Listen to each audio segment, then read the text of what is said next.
दृष्टी वालेकर आहे. एक की आपला प्रोडक्टवरती किती विश्वास असतो, हा रिझल्ट पाहिल्यानंतर सगळ्यात जास्त विश्वास ह्या प्रोडक्टवरती येऊन जातो की ह्याच्यामध्ये काय जादू होऊ शकते. एक तर आपलं भविष्य असलं की आपला मुलगा जे काही आपण सगळं काय करतो, बिझनेस असो, आरोग्य असो, आयुष्य असो, संसार असो, हे सगळं आपलं आपत्ती असतं.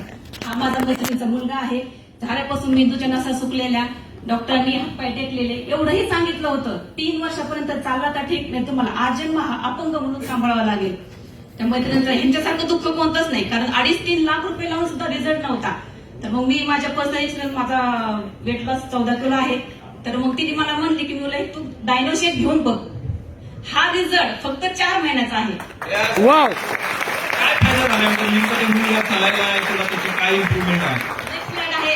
तो पायावरती उभा राहिलाय, मेन मध्ये त्याची ग्रोथ वाढली, जेवणाची भूक वाढली, आणि असा मान टाकून असलेला असायचा झोपलेला. म्हणजे झोका देताना हे सुद्धा त्यांना असं वाटत होतं की याची मान सरळ होते किंवा नाही होते, किंवा तो जेवत नव्हता. काय फक्त 1 चमचा दूध जायचं. मेंदूच्या इतक्या नसा सुटलेल्या होत्या की रक्त पुरवठा होत नव्हता. काय एवढ्या 1000 रुपयाच्या प्रोडक्टमुळे हा मुलाला पुनर्जन्म भेटला. सावध कुटुंबियासारखा आनंद कोणालाच नसेल, कारण आपलं आयुष्य आपण मुलांसाठीच वेचतो. अजून एक स्लाइड आहे. मी थँक्यू मॅडम आणि हेरकर सरांना, हे पर्सनली माझ्या घरी आले ते. सुरुवातीला हे घरी आले त्यावेळेस मला कळत नव्हतं हे काय. मी सरांना जेवणासाठी कुठे पापड